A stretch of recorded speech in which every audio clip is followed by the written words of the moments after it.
Now, coming to the roaring finish.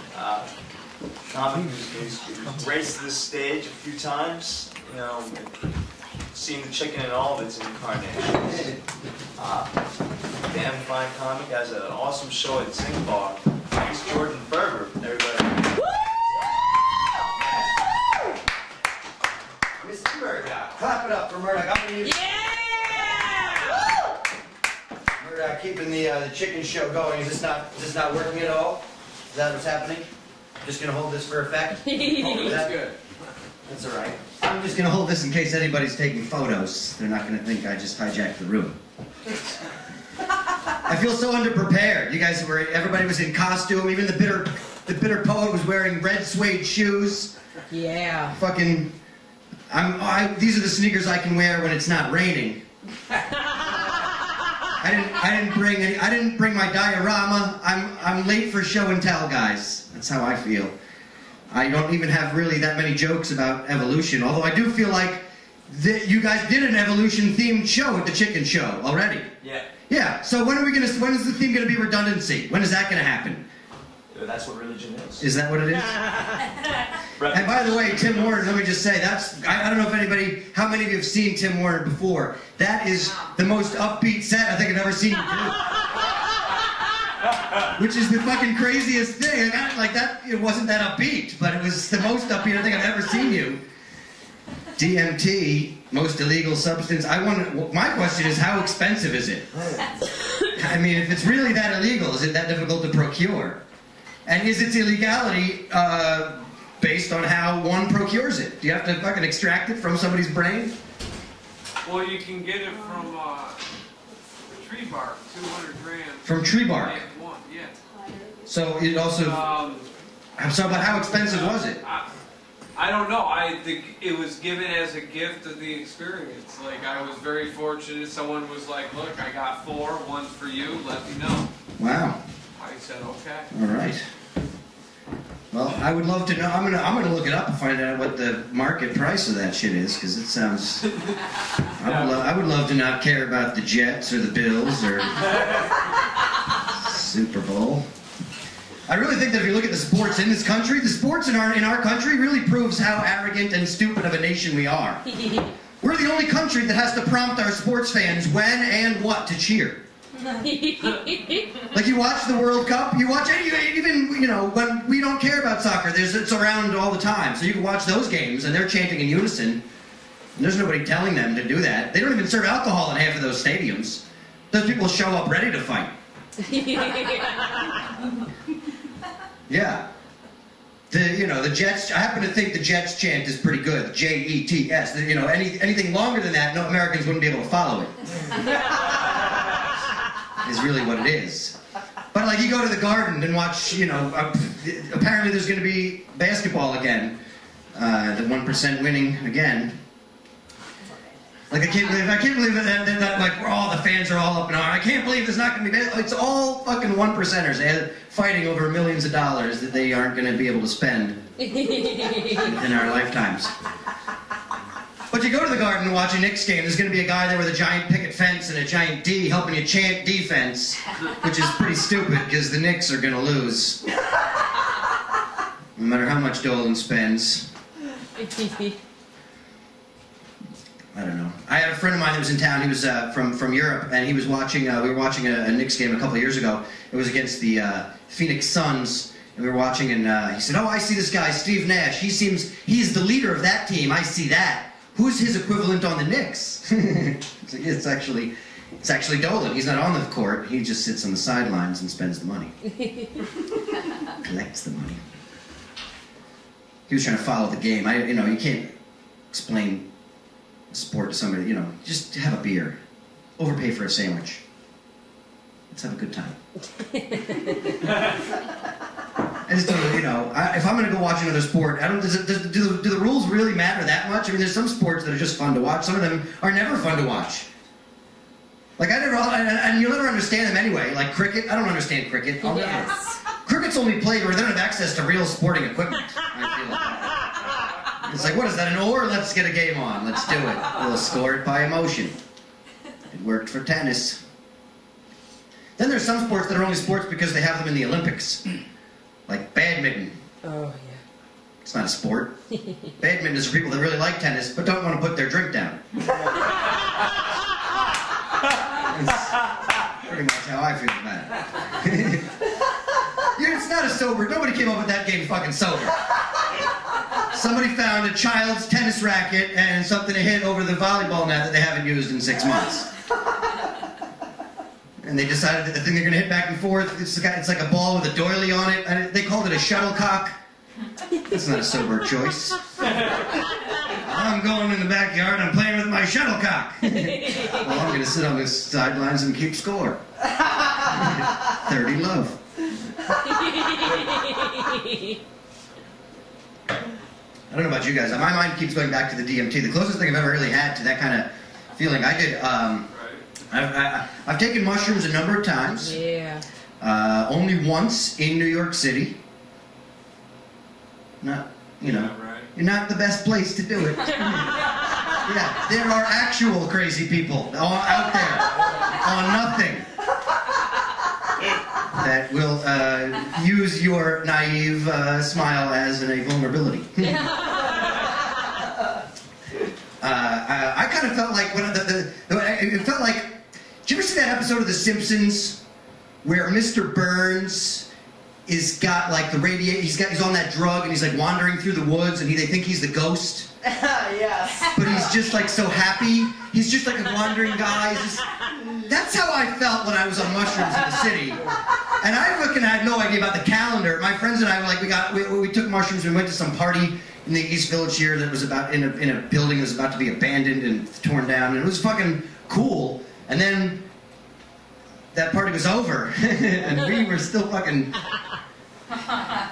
So we kind of wandered around, and we ended up on Christopher Street in the West Village, and I didn't know the Gay Pride Parade was the following day. I really didn't have a sense of time as it goes on. So that was it's difficult. I'm remembering that much funnier than you guys are experiencing. In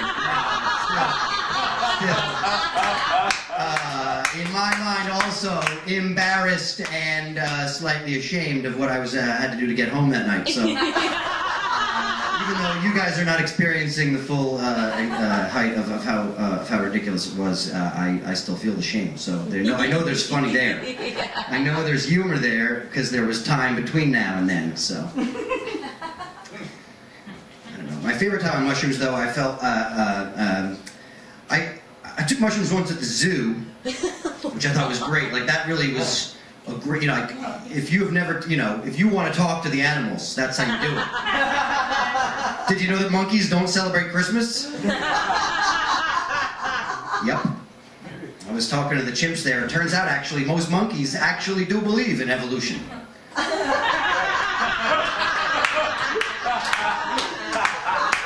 Just don't have very many ways of expressing that to us. I'm pretty sure that's why they started throwing their shit at us. That's, you don't get it, you get to be embarrassed.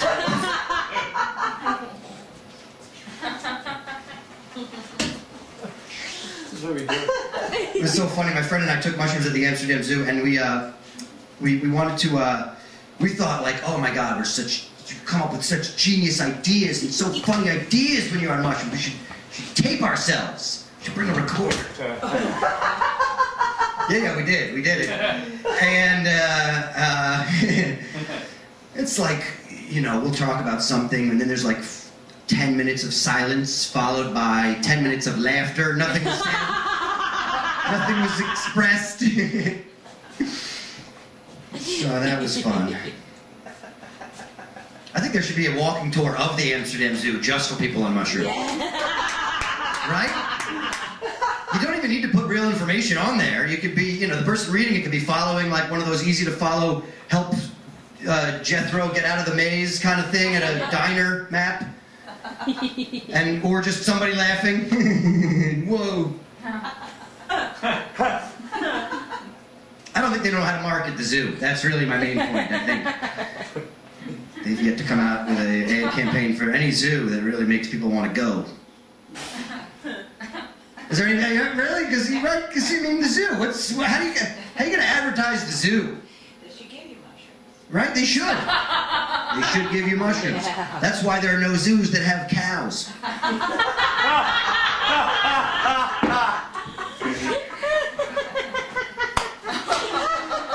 That's probably not why. I'm sure there's other. It's also because they're serving burgers right at the fucking stand there. But not too many ostrich burgers over there. There was an ad campaign a bunch of years ago for the Bronx Zoo. I don't know if you guys remember, it was on subways and everything. It said, "Come to the Bronx Zoo. The babies are here." What the fuck do I care about the babies? I want to see the animals fucking. That's what I want to see. By telling me the babies are here, you're telling me I've already missed it. I think that's fucked up. It's wrong. I'm going to open my own zoo, if that's what it's going to take. I will open my own zoo. The exhibits will only be open while the animals are fucking. We'll all be there. I'm going to call it the fucking zoo. It's going to say, "Come on down to the fucking zoo. The animals are fucking. Come on, who here doesn't want to see an orangutan gangbang?" Conceptually, it just makes sense.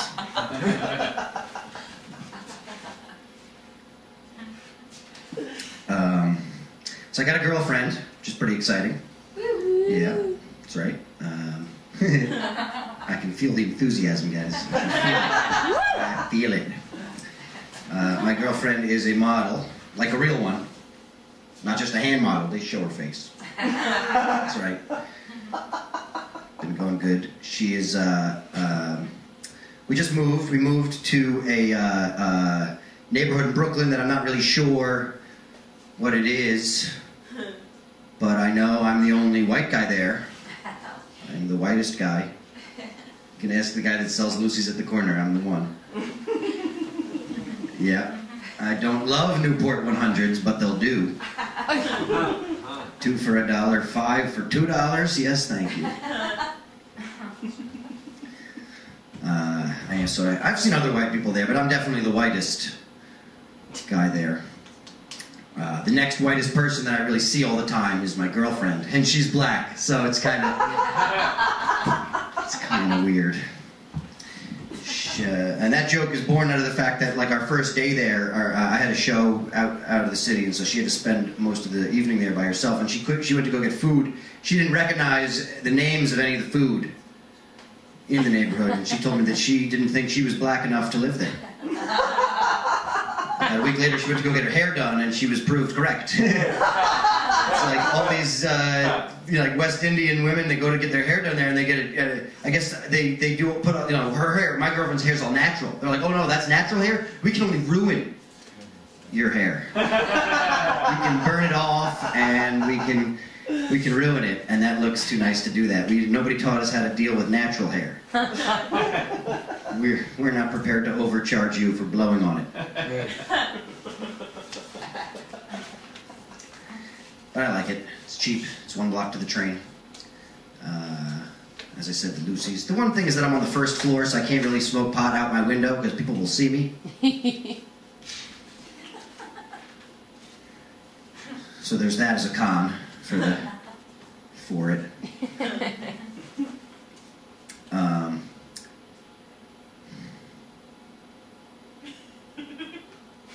I have nothing on my mind at this moment. Just taking a breather as I gear up to the next one.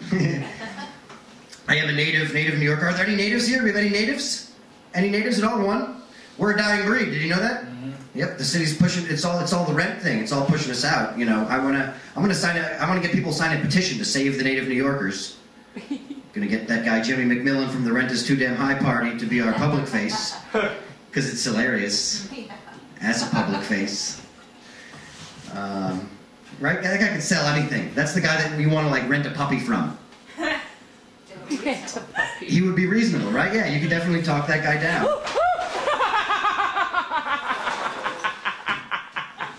I don't know if I talked that just down. I don't know what happened there. It was kind of ironic choice of words for this to fall on.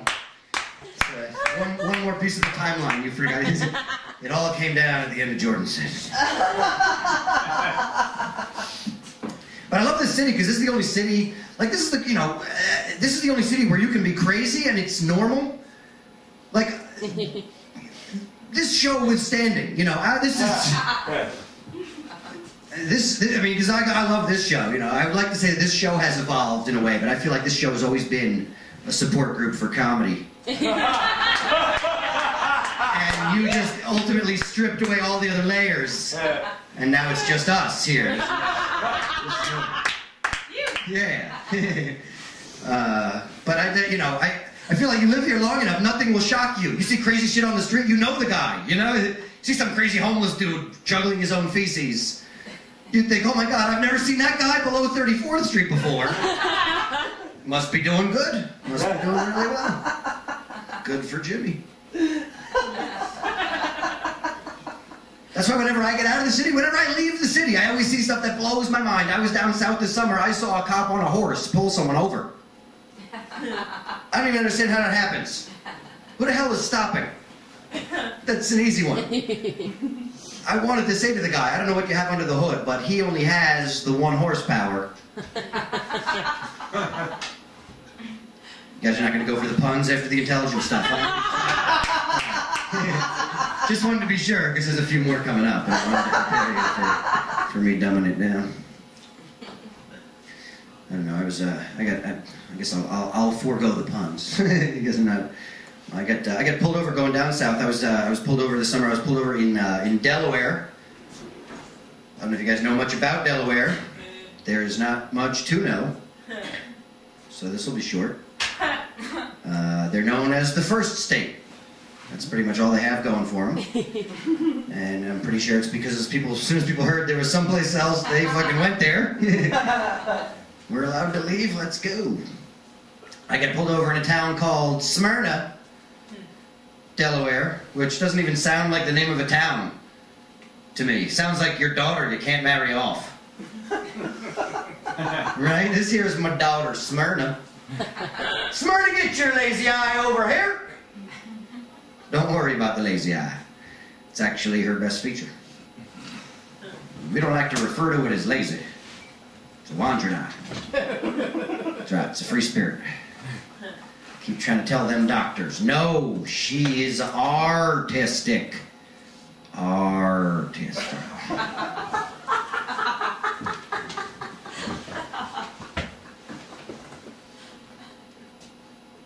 Joke is a lot funnier than you guys just gave credit for. Just wanted to let you know that. I'm happy it's December. Yep. I like December. It's the only month out of the year where you are not an alcoholic. So at least I am not an alcoholic. Some of you may be recovering alcoholics, and December is fucking probably terrible for you as well. But I love December because I am not an alcoholic. I'm simply a reveler. It is easy to fit in. Nobody will call you. You can be a lush in December and nobody bats an eye. You're still drinking in the morning on January 7th. You've got a problem. So I got my fingers crossed. It's been a weird year. I think I'm done. I think I might be done soon. Let me look in the book. I know I have more.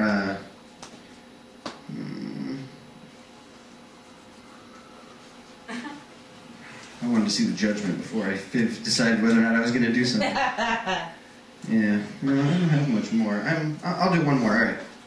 This is that. I've been doing comedy for about 11 years now, and it's getting to the point where some money should be coming in. I really, a return on an investment. Like, I graduated in college in just a month or two shy of what I've been doing here. It's really, I don't have any skills or trades. This is all I have is talking nonsense. So I hope that I can start using it as more than just a way to get into jury duty. That's not, if you put comedian down on jury duty as your occupation, you are going to get picked. They know you do not have to be anywhere. So it's really disheartening when I have like friends. All my friends that have real jobs, they're all like getting married, having kids. Some of them have kids and call me like I'm going to be as excited. Or excited at all. I don't know. I'm not. I don't give a shit about your baby. Yes. That's basically an unsubscribe for me. That's your baby is. I should not send you anything about my future performances. Is that what you're telling me? I mean, I don't care. I don't give a shit about your baby until it knows how to play Call of Duty. There, I said it. That's when I'll care, and then I'm gonna kill your baby. Babies are terrible at Call of Duty. Kind of gave up on that part of the joke. I go to a lot of weddings. I go to an average of a wedding about every 2 months now. It's too many, right? Like some of them, you know, I like a nice free meal too. I like an open bar. It's too many. It's because they're all the same. You know, can't we all just get... I mean, I don't understand why we still give people the opportunity to stop the wedding. Right? Come on, I'm bored. I like the spotlight. I say we mix this shit up a little bit. You left that phrase in there, I am taking full advantage. If anyone here sees reason why these two should not be wed, speak now. Well, they fucking need an editor, don't they?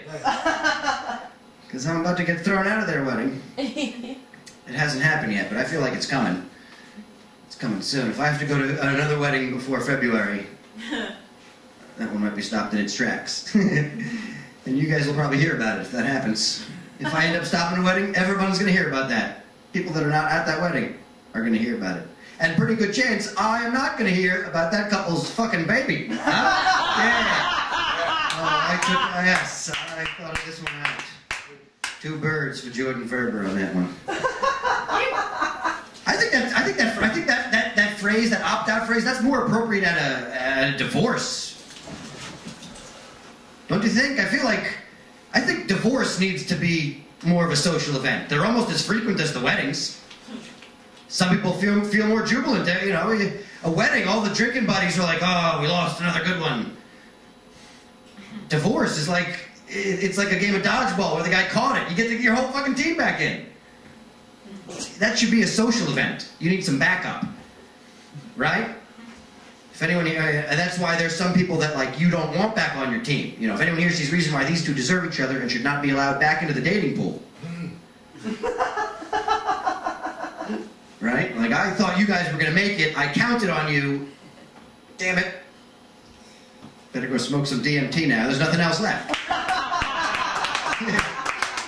Just don't know how else you're going to do it. Because I think it's ridiculous that phrase, you know, I think it's just like that phrase is just in there because back in the day it was like you just met that person right there. You met them 5 seconds before you were married. So maybe somebody there knows something about them that you should know before you get... If anyone here sees reason why this one is a huge fucking whore, about why this one might have syphilis, like this, things you might need to know before you marry a stranger. You know, we live in a country now where you can't marry somebody you've fucking been living with for 20 years. So, I mean, it's really... I think at this point it should be a divorce thing, really. I don't know. I'm not going to be having that. When I get married, if my girl's going to marry me, there will not be that. And I'm not having that phrase. If she really wants to be a Ferber, yeah, there's not going to be any escape clause out of that. I'm going to be stuck with that name. We can get divorced, but you're keeping the name. You signed it. That shit was in italics. So I just think it's ridiculous. It's not easy either to find a woman that wants to be a Ferber. I looked around. And even in my own family, my mother's not a Ferber. My parents are married 37 years. Just never wanted to take the name. And I guess at this point, probably going to stick with that decision. In 37 years. But I feel like it leaves me with an uphill battle. I don't, you know, I'm going to have to meet somebody with a more unfortunate last name that she's already been trying to change. I'm going to have to meet like a Lipschitz, or a Wiener, or a Hitler. I don't know. Just Because wouldn't you think if your last name was Hitler, you'd want to change it? Yeah. So I'm doing some research, and I learned on whitepages.com that there are some Hitlers still around. There are 23 Hitlers living in the United States right now. And they're not all angry German-sounding first names. Like, you go down that list, there's some really soft ones that you would never think. There's a Pamela. Hitler. There's a Phil. Phil Hitler. Yeah, that guy can't even make threatening phone calls, you know? You see that name come up on a caller ID, you know, you go, we are gonna fuck with this guy. Phil Hitler, okay. But I did a show once, and this is a true story, and I'm gonna finish with this. This girl at my show told me that a friend of hers, who was Israeli, was about to get married to a guy whose last name was Hitler. Her name? Rivka. Which means her name is now Rivka Hitler. How fucked up is that? This is a messed up name. I wanted to know what they were going to name their kids, but she didn't know. But I was like, those are really important choices. I think you have to go with the most Jewish first names that you can think of. Just to balance. Right? And those are going to be the funniest names of all time. The funniest names. Moishe Hitler? Oh my God. I don't know what business that guy goes into. I'm buying. Mordecai Hitler. Oh. If only that guy could lead my congregation. You are cordially invited to the bar mitzvah of Shlomo Hitler. Oh, we are framing that invitation. We're not going. It's only accessible by train, so it's really... All right, well, I don't know. That's the end, guys. That's it. You guys were loving the Hitler material. If you don't love the Hitler material, all I have left for you is a Harry Potter joke, and that's kind of... Hitler! Yeah, there's more show, right? Is there more show? Or is this it? No. There's one more act. There is one more act. Well, I hope you guys stick around for the final act, because I'm certainly going to be doing that. And John Murdoch,